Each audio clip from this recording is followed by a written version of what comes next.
Graça e paz, meus amigos. Como bem disse a Kelly, estamos alegres de estar aqui, alegres desse Deus que liberta, que destrói cadeias, que cura, e sou muito feliz por poder hoje estar aqui. Tive um tempinho na minha aula hoje do seminário para trazer a mensagem a vocês, e como vocês sabem, eu sou meio conhecido por não ser muito longo. A minha mensagem é um pouco mais retida, mas eu espero em Deus que Deus fale ao coração de vocês aquilo que Ele tem para dizer. Vamos orar. Deus amado, Pai querido, obrigado, Senhor, por essa oportunidade de estar aqui. Obrigado por essa igreja de portas abertas. Obrigado por cada família representada aqui e também pela internet que estão nos assistindo, Deus amado. Capacita-me, Senhor, usa-me, que as Tuas palavras saiam da minha boca, Deus amado, e que possamos ter um entendimento daquilo que o Senhor quer para nós. É o que eu oro agradecido em nome de Jesus. Amém. Nós temos nos últimos cultos falado sobre o livro do Êxodo. Foi um estudo feito e vem caminhando com várias partes, que é um livro muito rico, revelador de coisas maravilhosas que Deus fez por Israel. Nós vemos em Êxodo o cuidado de Deus com seu povo. Ele libertou da escravidão, saciou sede e fome do povo no deserto, preservou suas vestes, sandálias, sua saúde, mesmo com o povo murmurando e desobedecendo a ele. Deus sempre é fiel, desde sempre, desde a eternidade ele é fiel. E era o desejo de Deus habitar entre os israelitas. Para isso, ele designou Moisés para comandar a obra da construção do tabernáculo, com todos os seus aparatos, acortinados, móveis, instrumentos e até mesmo as vestes sacerdotais, que era o lugar onde Deus habitaria no meio do povo. E para isso ele deu a Moisés instruções minuciosas para a confecção de cada detalhe e capacitou homens para fazer cada parte com zelo e perfeição, ordenando sempre a Moisés para ter o cuidado de que tudo fosse feito exatamente como ele havia determinado. É o cuidado que Deus tem conosco. Deus nunca faz nada pela metade. Tudo que ele faz para nós é perfeito. As medidas, as cores, os detalhes foram descritos cuidadosamente em vários capítulos do livro de Êxodo. Mas é no capítulo 39, a partir do versículo 32, que nos é revelado o término da confecção de cada item que comporia o tabernáculo e suas funções. Vamos fazer a nossa primeira leitura bíblica, que está em Êxodo, capítulo 39. Vamos ler do versículo 32 ao 43. Acompanhe aí, por favor. Assim se concluiu toda a obra do tabernáculo da tenda do encontro. Os filhos de Israel fizeram tudo segundo o Senhor havia ordenado a Moisés. Depois trouxeram a Moisés o tabernáculo, a tenda e todos os seus pertences, os seus colchetes, as suas tábuas, as suas vigas superiores, as suas colunas e as suas bases, a cobertura de peles de carneiro tingidas de vermelho, a cobertura de peles finas e o véu do cortinado, a arca do testemunho, os seus cabos e o propiciatório, a mesa com todos os seus utensílios e os pães da propiciação, o candelabro de ouro puro com suas lâmpadas, as lâmpadas colocadas em ordem, todos os seus utensílios e o azeite para a iluminação. Também o altar de ouro, o óleo da unção, o incenso aromático e o cortinado da porta da tenda. O altar de bronze, a sua grelha de bronze, os seus cabos e todos os seus utensílios, a bacia e o seu suporte, as cortinas do átrio, as suas colunas, as suas bases, o cortinado para a porta do átrio, as suas cordas, os seus pregos e todos os utensílios do serviço do tabernáculo para a tenda do encontro, as vestes finamente tecidas para ministrar no santuário, as vestes sagradas do sacerdote Arão e as vestes de seus filhos para oficiarem como sacerdotes. Tudo segundo o Senhor havia ordenado a Moisés, Assim fizeram os filhos de Israel toda a obra. Moisés examinou toda a obra e viu que tinham feito segundo o Senhor havia ordenado. Assim a fizeram. E Moisés os abençoou. Toda a obra estava então terminada. Deus determinou para que tudo fosse feito minuciosamente, e assim foi feito. Como Moisés tinha recebido as ordens, ele foi conferir, estava tudo certo, abençoou os que fizeram, os que foram capacitados por Deus para fazer.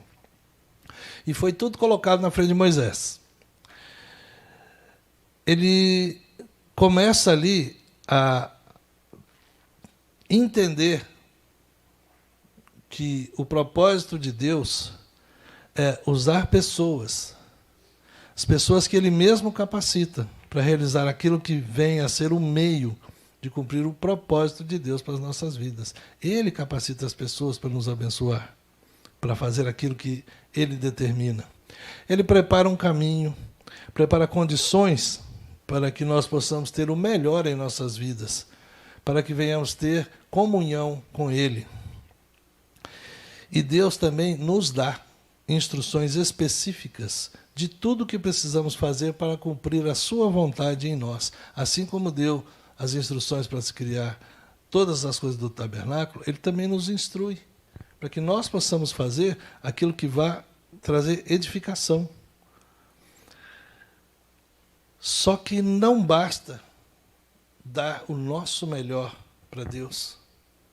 Nós temos que agir, pensar, falar da maneira impecável, porque é para Deus. A palavra impecável, de acordo com o dicionário, quer dizer que não falha, sem erro, perfeito. E como a etimologia da palavra diz, sem pecado, impecável, sem pecado. É assim que nós devemos fazer as coisas para Deus, impecavelmente. Assim como Deus instruiu Moisés na construção do tabernáculo, ele também nos instrui sobre nossa conduta, passo a passo, para nos tornar um verdadeiro adorador. Depois de todas as peças do tabernáculo estarem prontas, era necessário então ordenar tudo e montar, a fim de servir o propósito para o qual foi criado. Em Êxodo, capítulo 40, entre os versículos 16 e 19, a Bíblia nos fala assim: E Moisés fez tudo segundo o Senhor lhe havia ordenado. No primeiro mês do segundo ano, no primeiro dia do mês, o tabernáculo foi armado. Moisés ergueu o tabernáculo, pôs as suas bases, armou as suas tábuas, colocou nele as suas vigas superiores e levantou as suas colunas. Estendeu a tenda sobre o tabernáculo e pôs a cobertura da tenda por cima, segundo o Senhor havia ordenado a Moisés. Agora, o tabernáculo criava forma. Deixava de ser um grupo de artefatos maravilhosamente elaborados para compor algo grandioso, digno da morada de Deus, assim como foi o seu propósito. E é assim também em nossas vidas. Tudo que Deus foi nos instruindo a fazer, a nossa entrega para Cristo, aceitando Jesus como nosso Salvador e Senhor, os caminhos e os termos que nos levam ao arrependimento e à busca diária de nossa santificação, a fim de nos tornarmos um novo ser, com a promessa de sermos chamados filhos de Deus, foi uma preparação para o momento de juntar tudo e montar em nós um lugar para ser a morada do Espírito Santo, desde que estejamos cumprindo todas as ordens de Deus para nossas vidas. Em Êxodo, Deus já demonstrava seu desejo de habitar no meio do seu povo e hoje ainda nutre esse desejo com todo aquele que aceitar Jesus em seu coração e decidir viver uma vida que agrade a Ele. Estamos prontos, igual ao tabernáculo. E agora? Os versículos 34 a 38 nos falam como deve ser o nosso proceder. Então a nuvem cobriu a tenda do encontro, e a glória do Senhor encheu o tabernáculo. Moisés não podia entrar na tenda do encontro, porque a nuvem permanecia sobre ela, e a glória do Senhor enchia o tabernáculo. Quando a nuvem se levantava de sobre o tabernáculo, os filhos de Israel seguiam adiante em todas as suas jornadas.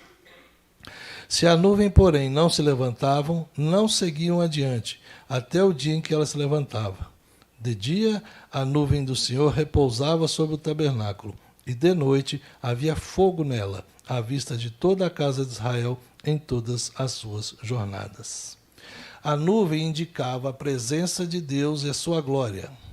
E a partir do momento que o tabernáculo estava pronto, a direção, o tempo de parada, o tempo de movimento eram determinados por Deus, impelindo o povo na hora certa e também retendo o povo na hora certa, na hora das possíveis adversidades. Deus deixava o povo quieto, esperando passar o momento correto. E assim foi na jornada até a Terra Prometida. E da mesma forma, isso acontece conosco.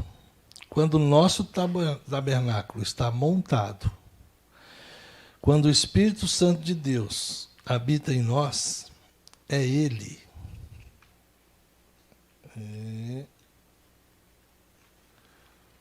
É Ele que nos guia. É Ele que nos mostra os melhores caminhos, as melhores horas, tanto para agir como para não agir. É Ele que nos mostra as pessoas com quem devemos andar ou não devemos andar, os lugares aí, os lugares a evitar. O Espírito Santo nos fala. E muitas vezes nós não estamos prontos para ouvir. Nós seguimos pela fé, mas existem desafios diários. Muitos desses desafios são camuflados. Parecem ser coisas boas, parecem vir de Deus. Mas nós temos que vigiar, porque nem sempre é assim. Alguns estão aí prontos para nos enganar com coisas boas, bonitas. Temos que estar atentos ao Espírito Santo. Temos que ter uma vida de comunhão com Deus, que agrade a Deus, fazendo as coisas que agradem a Deus, para que possamos ouvir a voz do Espírito Santo falando conosco. Porque mesmo tendo o Espírito Santo habitando em nós, nós ainda estamos em processo de reabilitação. Pois o velho homem insiste muitas vezes em querer nos desviar dos caminhos de Deus. Cada dia é um novo dia. Os novos desafios vêm e o velho homem está ali, atento àquilo que pode nos derrubar. Então nós temos que vigiar muito. Que nós saibamos estar atentos para a nuvem que nos cobre, nos dando direção, e que tenhamos fé e forças necessárias para continuar nossa jornada rumo à nossa terra prometida, que é o céu, para estarmos gozando da plenitude com Deus. Baixe sua cabeça, vamos orar. Deus amado, Pai querido, que nós possamos, Pai, fazer tudo para a Tua honra e Tua glória, que seja tudo feito com esmero, impecavelmente, Senhor, para que tenhamos comunhão contigo, para podermos sermos dignos de entrar no Teu céu, Deus amado. Capacita-nos, esteja nos instruindo, nos livrando do homem mau, Deus amado, cuidando para que a cada dia possamos ter mais comunhão contigo, Deus amado. É o que eu oro agradecido já no nome de Jesus. Amém. E que Deus nos abençoe, meus irmãos.